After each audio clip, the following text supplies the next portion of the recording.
Hello बच्चों, जैसे कि आप देख सकते हैं हम एक बहुत ही जबरदस्त इक्वेशन लेकर आए हैं आपके पास। मैथ ओलंपियाड का यह क्वेश्चन बहुत ही अच्छा क्वेश्चन है बच्चों। ये एक डायोफेंटाइन इक्वेशन है। डायोफेंटाइन इक्वेशन कौन थे बच्चों? डायोफेंटाइन डायोफेंटाइन एक मैथमेटिशियन थे, है ना। मैथमेटिशियन थे। उन्होंने क्या किया कि बहुत सारे ऐसे पद यानी जो पॉलिनोमियल्स होते थे, बहुत सारे ऐसे पदों वाले इक्वेशंस को क्या किया, उन्होंने सॉल्व किया। किसके माध्यम से? एक पजल्स के थ्रू वह ज्यादातर चीजों को सॉल्व करते थे, इसलिए उनकी जो अवधारणाएं थी वो बिल्कुल ही अलग तरीके से थी, बिल्कुल अलग तरीके से थी। तो उन्हीं के तरीके से हम लोग क्या है, इस मेथड को हम लोग सीखेंगे। डायोफेंटाइन इक्वेशन, डायोफेंटाइन इक्वेशन है बच्चों।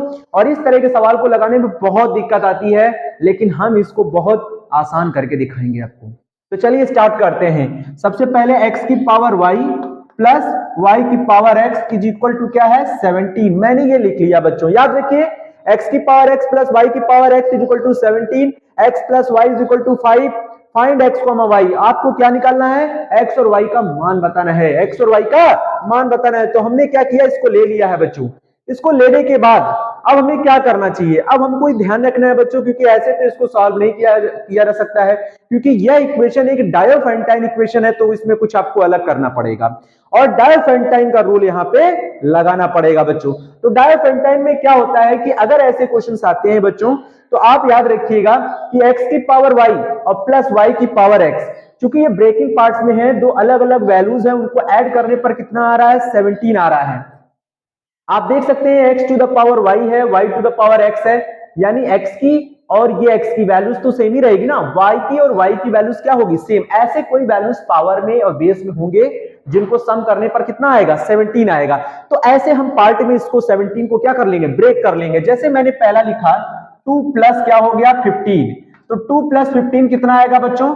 17 आएगा। तो देखिए 2 प्लस 15 इज इक्वल टू 17 हो गया। लेकिन क्या 2 को हम किसी की पावर में एज ए लिख सकते हैं? जिसे 2 को लिखना है, 2 को कन्वर्ट करना है x to the power y type का, तो x to the power y type को हम 2 नहीं बना सकते हैं? बना सकते हैं, क्या बना सकते हैं?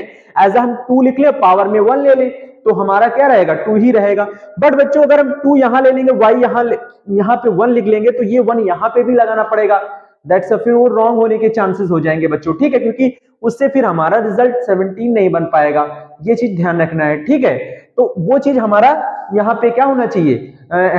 सेटिस्फाइड करना चाहिए, जो कि यहाँ पे कर नहीं रहा है। उसके बाद हम अदर नंबर लें, 1 प्लस 16 इज इक्वल टू कितना आएगा? 17। अब आप कहेंगे कि 1 प्लस 16 को हम एज पावर में कन्वर्ट कर सकते हैं क्या? जैसे मैं एक एग्जांपल के तौर पर बता दूं बच्चों, जैसे एक 1 लिखा है, अब आप देख सकते हैं x की जगह अगर मैंने 1 लगाया, तो y ऐसा क्या होना चाहिए जिससे वैल्यू 1 ही आए? तो आप देख सकते हैं 1 होगा, 1 की पावर 1 होगा। लेकिन बच्चों ये आपका क्या है? ये हमारा x हो गया और ये हमारा क्या हो गया?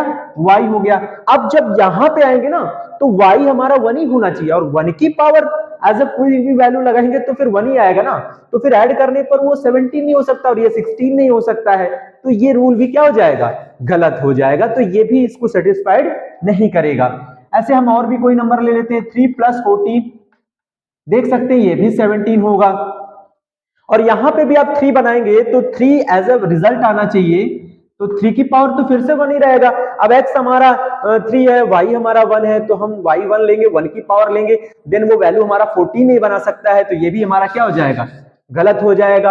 अब हम क्या करते हैं बच्चों? अब हम ले लेते हैं 8 प्लस 9। अब आप देख सकते हैं बच्चों 8 प्लस 9 कितना होता है? 17 होता है। अब आप देखिए 8 को हम क्या लिख सकते हैं बच्चों? 2 टू द पावर 3 आएगा क्या? 8, ठीक है। अच्छा 9 को क्या लिख सकते हैं? 9 को लिख सकते हैं 3 का स्क्वायर, और ये भी आएगा 9। अगर बच्चों मैंने इसको क्या लिया है? x, तो ये क्या हो गया आपका? y हो गया। अब आप देख सकते हैं यही y यहां पे भी तो आ रहा है, इसका मतलब ये हमारा क्या हो गया? y हो गया, ठीक है। और x देखिए एज ए सेम वैल्यूज, बिल्कुल बिल्कुल मुझे सेम वैल्यूज मिल रही है, तो बिल्कुल सेटिस्फाइड है बच्चों। ये एडजस्ट करता है, ये क्या करता है? एडजस्ट करता है। इसका मतलब है कि x की पावर y और y की power x is equal to, जो 17 है उसको हम 8 प्लस 9 लिख सकते हैं बच्चों। क्या लिख सकते हैं? 8 प्लस 9 लिख सकते हैं। और x की पावर y प्लस y की power x is equal to 8 को क्या लिख सकते हैं बच्चों? 2 टू द पावर 3। तो यहां लिखेंगे 2 टू द पावर 3, और 9 को क्या लिखेंगे? 3 का स्क्वायर। 3 का स्क्वायर। अब देखिए x हमारा 2 है, y हमारा 3 है, y हमारा 3 है, x हमारा 2 है, क्या चेंज हो सकता है? क्या नहीं चेंज होगा। मतलब x की जो वैल्यू है वो बिल्कुल वही है इस टर्म में भी और उस टर्म में भी, ठीक है। और y की वैल्यू आप देख सकते हैं 3 है, तो यहाँ पे भी 3 है। तो हम क्या करेंगे, इनको आपस में एक दूसरे से क्या करेंगे, इक्वल करेंगे इनकी खुद की वैल्यू से। जैसे x की पावर y है, इसको हम 2 टू द पावर क्या लिखेंगे 3, और y to the power x को हम लोग क्या लिखेंगे बच्चों 3 टू द पावर 2। तो यहां से जो रिजल्ट मिल रहा है, इन दोनों से जो रिजल्ट मिलेगा बच्चों, इन दोनों से जो हम रिजल्ट देखेंगे, तो x की वैल्यू हमारा क्या मिलेगा, यहाँ पे 2 मिलेगा, ठीक है। और y की वैल्यू हमको क्या मिलेगा 3 मिलेगा। यानी आप कहेंगे कि यार हम इससे x और y निकाले तो बच्चों वही रिजल्ट देगा, दोनों ही हमारे यही रिजल्ट देंगे। क्या देंगे, x इज इक्वल टू 2 और y इज इक्वल टू 3। लेकिन आपके पास एक सिचुएशन भी दी गई है, सिचुएशन ये है बच्चों कि x plus Y is equal to 5 आना चाहिए। तो बच्चों देखिए x प्लस वाई अगर हम लगाएं तो यहाँ पे 2 प्लस क्या लग जाएगा 3, भाई x की वैल्यू 2 हो जाएगी, y की 3 हो जाएगी, तो फिर भी कितना मिलेगा 5। यानी ये 5 इस 5 पे क्या हो गया, इक्वल हो गया। तो ये भी सेटिस्फाइड हो गया बच्चों, क्या हो गया, सेटिस्फाइड हो गया। यानी इस इक्वेशन को भी सेटिस्फाइड कर रहा है, ठीक है ना। तो ये एक डायफोंटाइन इक्वेशन का रूल है जो हम लोग बहुत ही बेहतरीन तरीके से लगा रहे हैं बच्चों। तो देख सकते हैं x की वैल्यू 2 आ गई, y की वैल्यू 3 आ गई, यानी x इज इक्वल टू 2 और y इज इक्वल टू 3। ये हमारे क्या होंगे, आंसर्स होंगे, ये हमारे क्या होंगे, आंसर्स होंगे। तो इस तरह से ये सवाल लगाना है बच्चों, यही है डायोफेंटाइन इक्वेशन।